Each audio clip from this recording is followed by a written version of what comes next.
Bueno, noveno 3, por aquí tengo las notas de lo que hemos recogido. Entonces, vean, Vea, no veas, pelada no han podido. ¿quién es? Es que no escuchan nada. Vea, es que en la parte inferior hay una cosa del audio. Sí, yo ya le... No, Oiga, vea, tienen que darle pero en la si no les, diadema y después le dan en esa ventanita que le aparece compartir llamada por internet y ya. Ay, pues que eso no va para mandar audios tampoco. ahí les escribí en el chat. Bueno, o sea que quienes no escuchan. Vea, está Daniela Londoño. 5 notas. La primera fue la evaluación del libro. La segunda fue, se me escapó. La segunda fue la exposición, esa exposición que hicieron con un concepto, que eso lo empezamos, yo les entregué el concepto antes de la pandemia y ustedes después mandaron un video. La tercera fue esa actividad del texto expositivo que debía pasar. O sea, Profe. silencien los micrófonos los que están. Eso, silencio, silencio. Bueno, Desactivar el micrófono. la tercera nota fue la actividad del texto expositivo, que era ese apareamiento de la palabra con la definición. La cuarta nota fue el taller de los medios de comunicación, el internet y el cómic. Y la última nota que tenemos es la de ese del gato negro, que fue el análisis del gato negro a raíz del romanticismo. Pero en la evaluación solamente van a ir los dos últimos temas, es decir, los medios de comunicación, internet y cómic y el romanticismo, porque el texto expositivo hacía parte del primer periodo. Entonces solamente voy a meter esos dos temas en la evaluación. Entonces lo que hoy vamos a hacer es como una retroalimentación o un recuento de esos dos temas para que a ustedes les quede claro. Y les aclaro que dentro de la evaluación, ahí les estoy pidiendo también la autoevaluación. La rectora va a mandar un formato para la semana entrante donde ustedes van a hacer una autoevaluación general.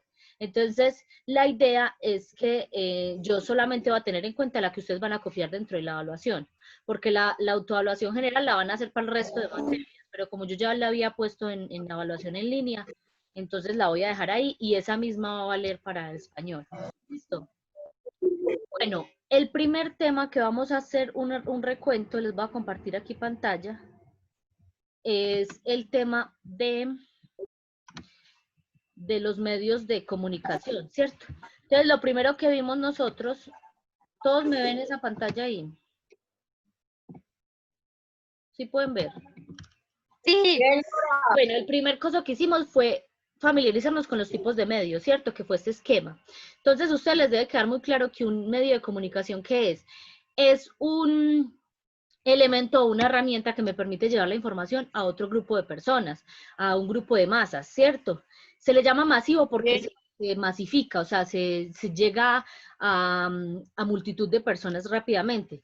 Por ejemplo, que ya con la era digital o con la internet, la masificación o los medios masivos se volvieron, o sea, están a la vanguardia, porque usted publica una foto en una red social y inmediatamente ya, y si es algo, un escándalo, eso se vuelve viral en un momentico. Entonces, por eso ya la capacidad de la información se volvió muy rápida y muy ágil, ¿cierto? Entonces, los tipos de se clasifican es porque, digámoslo así, por la forma en que presentan la información. Entonces, los primeros que tenemos aquí son los impresos. ¿Qué es un medio impreso? Es un medio que yo puedo tocar, palpar, que es físico. Entonces, están las revistas, los periódicos, están los plegables, ¿cierto? Los medios radiofónicos son aquellos medios que yo solamente puedo escuchar. Básicamente la radio es como el único medio que está en ese grupo. Los medios visuales o exteriores son aquellos medios que están afuera, o sea, están en la calle. Por ejemplo, un pendón, una valla publicitaria, un pasacalle. Eso usualmente lo usan, valga la redundancia, los políticos. Por ejemplo, cuando están en campaña, ellos suelen poner su logo, su lema, su foto y hasta su número de tarjetón en un pasacalle. Bueno, los audiovisuales son los medios que mezclan imagen y texto. Imagen, texto. Entonces, esos medios básicamente está el cine y la televisión. O sea, que podemos escuchar y que también podemos ver a la vez. Los digitales a veces, no, o sea, no se vayan a confundir porque en los digitales ya se reúnen todos los otros tipos de medios. Usted puede encontrar un canal en un medio digital, entonces ya hace parte del audiovisual y también del digital. Usted puede encontrar un periódico también en el impreso, pero ya hay periódicos digitales. Entonces, tienen que fijarse bien en la evaluación, en la parte que les diga específicamente la descripción del tipo de medio que le están pidiendo. Bueno, y ya por último, los especializados, si no tienen que ver con la forma en que presentan la información, simplemente que se centran en un área específica. Por ejemplo, si vamos a hablar de la medicina, entonces ya se convierte en un medio especializado. Si, por ejemplo, es un medio que se centra en el deporte, ya se convierte en un medio especializado, etcétera. Entonces, ¿hasta aquí hay alguna duda? ¿O todo está clarito? Sí, todo está claro. Bueno, seguimos con la parte de las del cómic. Entonces, lo que más me interesa que entiendan es, o sea, qué elementos constituyen un cómic, porque a ustedes les dio un poquito de dificultad analizar ese punto 3. Casi todos los talleres que me mandaban siempre tenían errores en ese punto 3, sobre todo en identificar qué elementos estructurales tenía ese cómic. Entonces, principalmente, ¿qué es un cómic? Es una mezcla entre imagen, o sea, que serían los dibujos, llamados signos cinéticos, y discurso, ¿cierto? O sea, que son los globos. Entonces, hay cómics que se presentan de manera burlesca, ¿cierto? Cómica, de manera sarcástica, de manera satírica. Por ejemplo, ese cómic del robo, que ese tipo va y le roba a un político, entonces ya termina es que el robo es de los dos. O sea, que está haciendo una crítica a la corrupción. Bueno, ahora vamos a hacer qué características. Entonces tenemos titubeos. ¿Qué es un titubeo? Los famosos gagos, los que tienen coloquialmente que le decimos que no saben pronunciar la palabra completa, entonces ahí se cacacaramba. Lo que hacen ahí es que tratan de mostrar el lenguaje o los discursos de las personas de manera muy espontánea, como si estuviera hablando literalmente. Entonces, por eso usa este tipo de características. Alargamiento de palabras para decir un grito, por ejemplo.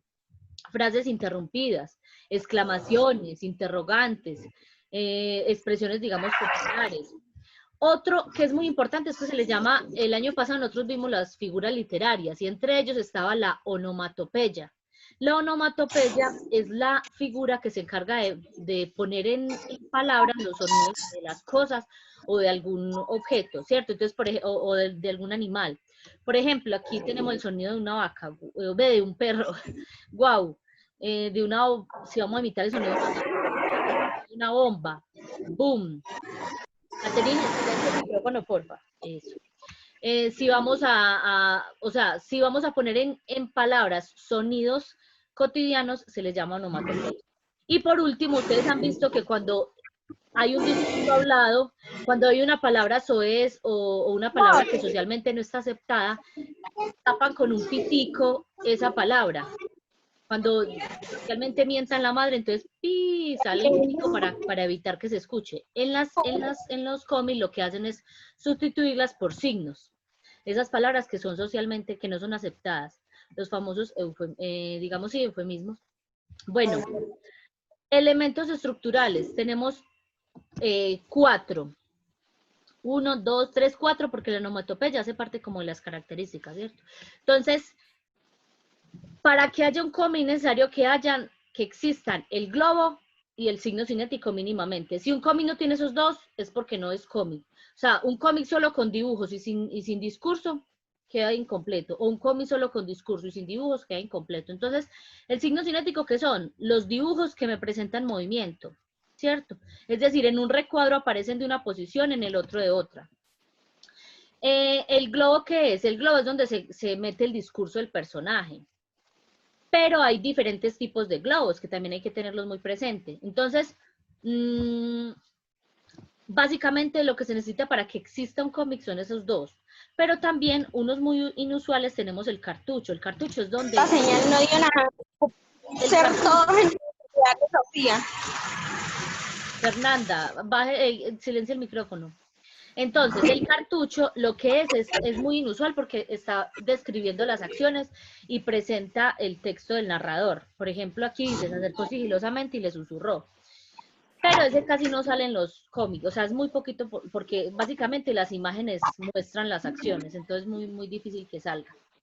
Bueno, y otro muy importante es la viñeta, o sea, cada cuadro que encierra una escena se le llama viñeta, cada recuadro, o sea, que hay cómics que tienen 6 viñetas, o sea, 6 cuadros seguidos. Listo. Básicamente en eso se caracterizan pues, o sea, los cómics. Bueno, entonces los globos, tenemos los globos dependiendo la forma en que yo voy a presentar el discurso. Como tratan de ser tan espontáneos, entonces, si voy a hacer un grito, utilizo este globo, el globo del grito. Si voy a hacer un pensamiento, o sea, si voy a poner un pensamiento allí, entonces es como tipo, sale este o sale como una nubecita.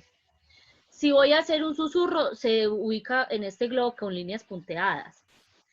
El más usual, el que todos usan, es este cómic, que es el cómic donde habla un personaje cotidianamente, en una conversación cotidiana. Y el que hablan varios, esos dos cómics son los, perdón, esos dos globos son los más usados.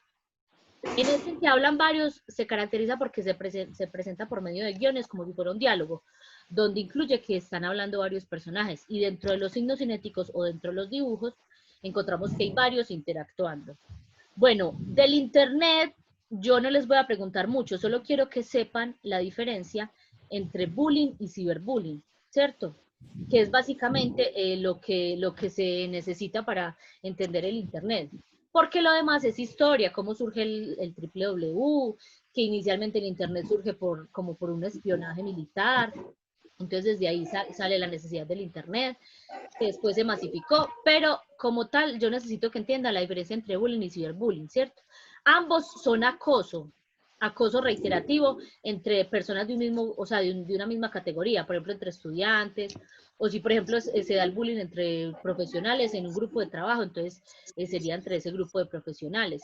Entonces, ¿qué diferencia hay? Que el bullying se da de manera personal, ¿cierto?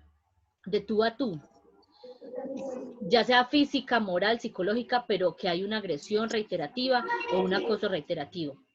Y el ciberbullying se da por medio de las redes sociales o por medio de la internet. Entonces aparecen los sobornos, los chantajes, cuando publican una foto sin el consentimiento del otro, los famosos pack que llaman ustedes, todo eso hace parte del ciberbullying, ¿cierto? Entonces, es que tengan en cuenta la diferencia de los dos conceptos y ya con eso tienen, digamos, para el examen.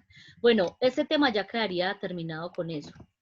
Ahora vamos a conocer que nosotros trabajamos con las 3 escuelas literarias, que son las escuelas con las que trabajamos el Gato Negro, ¿cierto? Pero el Gato Negro solamente pertenece al romanticismo.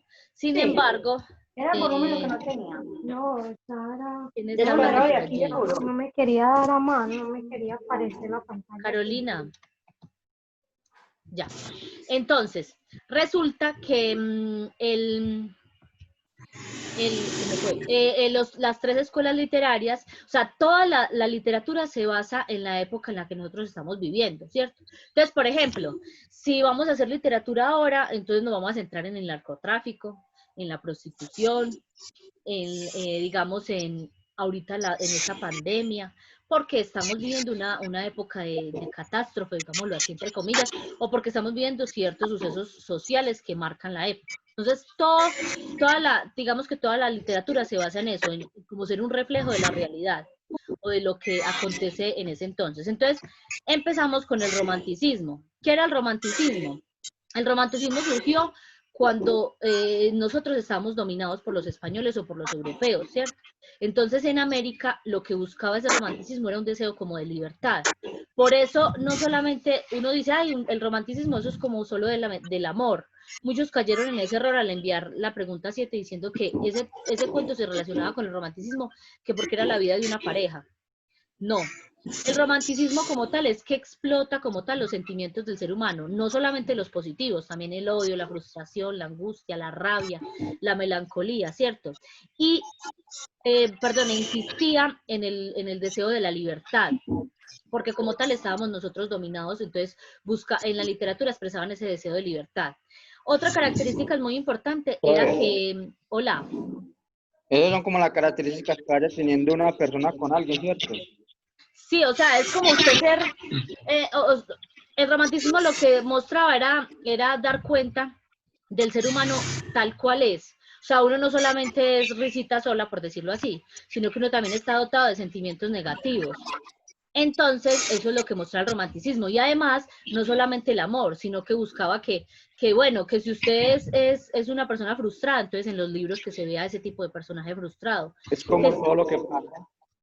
Ajá, que si es una persona salvaje, bueno, así tal cual lo van a mostrar. Entonces era explorar al máximo los sentimientos del ser humano, así no sean positivos, sino también negativos. Bueno, otra cosa que era muy importante era que hablaba de cosas de la vida, como era, digamos, que usted veía la vida como un problema sin solución o un choque con la realidad, usted veía que la realidad no es tan bonita. Entonces, daba cuenta de historias que eran sobrenaturales, o sea, que eran salidas de la razón. Entonces, ahí se marcó el famoso irracionalismo, a eso se refiere el irracionalismo, que da cuenta de las cosas que no se pueden explicar con la lógica o la razón, sino que son cosas como locas, digámoslo así. Entonces, básicamente en eso se caracterizó el romanticismo.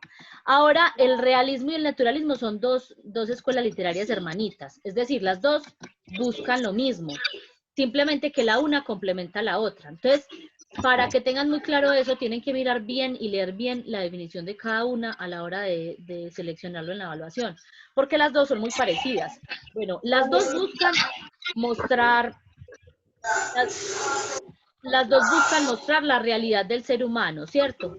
Es decir, las dos buscan que, que se muestre la realidad o la cotidianidad del mundo, sin mentir, mientras que en el romanticismo sí se podía decir cosas sobrenaturales, ¿cierto? Pero acá buscas mostrar la realidad tal cual es. El realismo se centraba en lo exterior, o sea, en los paisajes, en los lugares, digamos en los personajes, pero en su parte externa. Pero el naturalismo ya se centraba era en la psicología, en las descripciones del interior. De hecho, el naturalismo fue muy censurado porque hablaba de prostitución, alcoholismo en aquel entonces. Entonces, eso generó mucho complot, porque estaba mostrando una realidad que la gente no quería divulgar, digámoslo así. Entonces, surgieron muchas O censuras sea, en sus libros. es como el lado bueno. El realismo es como el lado bueno y el romanticismo es como el lado malo. No, o sea, el realismo es como mostrar las cosas por encimita, o sea, por fuera. Y el naturalismo lo que mostraba era la parte ya, o sea, todo, tanto lo exterior como lo interior. O sea, complementó al realismo. Pero el realismo, mire, aquí dice una cosa, veamos el realismo como una pintura o una fotografía, así, como mirar las cosas por la apariencia y ya. Pero no mentía, sino que si usted iba a describir digamos, una vereda, o iba y estaba muy cargado de descripciones, entonces simplemente contaba tal cual estaba la vereda, pero no se centraba en quiénes viven en la vereda, qué actitudes tienen allá, no. Eso ya lo hacía la otra escuela literaria, que es el naturalismo. Entonces, esa es la diferencia más grande. El uno se centra como en la parte externa o digamos, en lo de afuera, y el otro ya se centra en todo, tanto en lo interno como en lo externo. Aquí hablan ya de la psicología del personaje.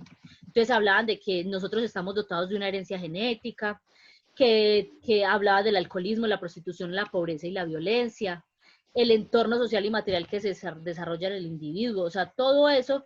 Y por eso decía que el naturalismo es una evolución del realismo, perdón, porque se junta, digamos que recoge las características del anterior, pero lo complementa.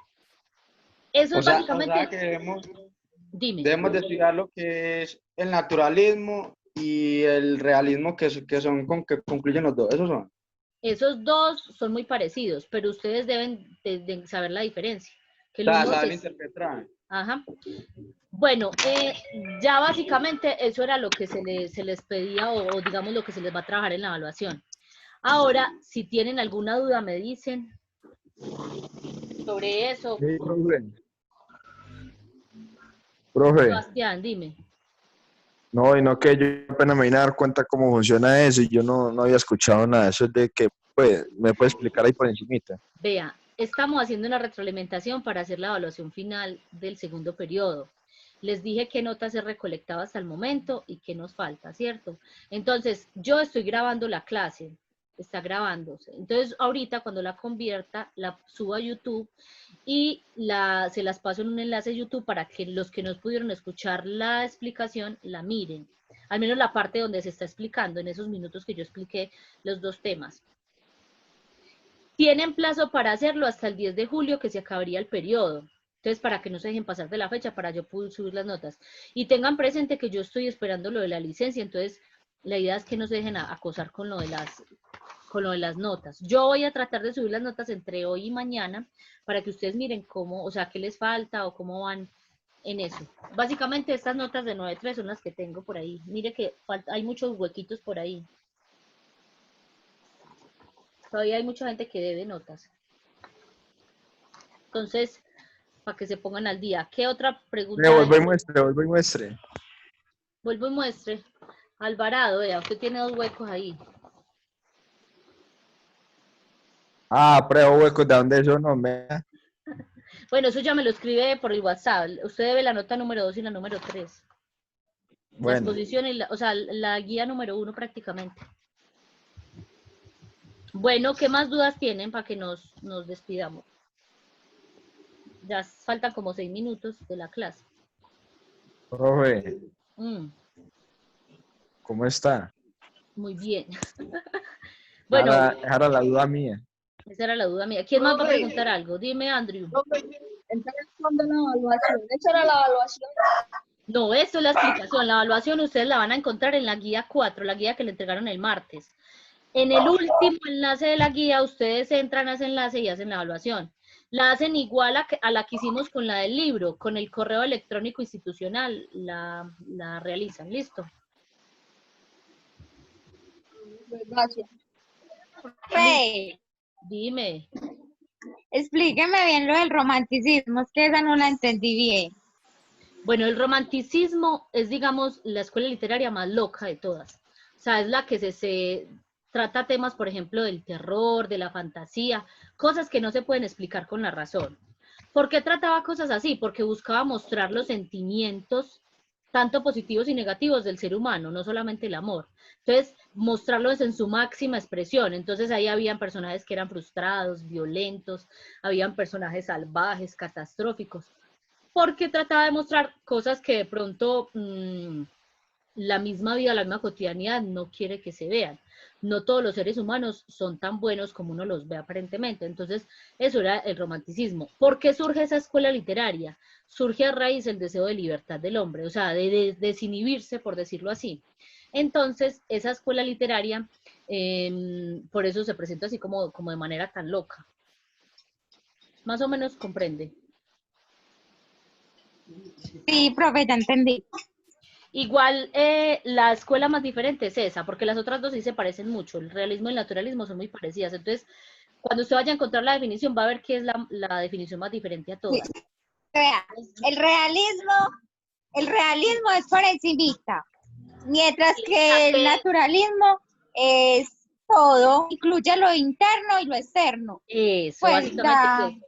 Entonces, el realismo lo que busca es mostrar la realidad, pero desde lo exterior. Y el naturalismo también busca mostrar la realidad, pero ya es más completo, o sea, ya es más completo. Ya no solamente se centra en las descripciones externas, sino que también se centra en la psicología del personaje, en las relaciones sociales que tiene, en su herencia genética. Eso es. Ah, bueno. Bueno, chicos, Dios los bendiga. Profe, Dime. yo me quedo esperando que usted se olvide porque no entendí fue nada. No entendió fue nada. Ay, Bueno, no es que yo cuando entré no entendí. cuando termine la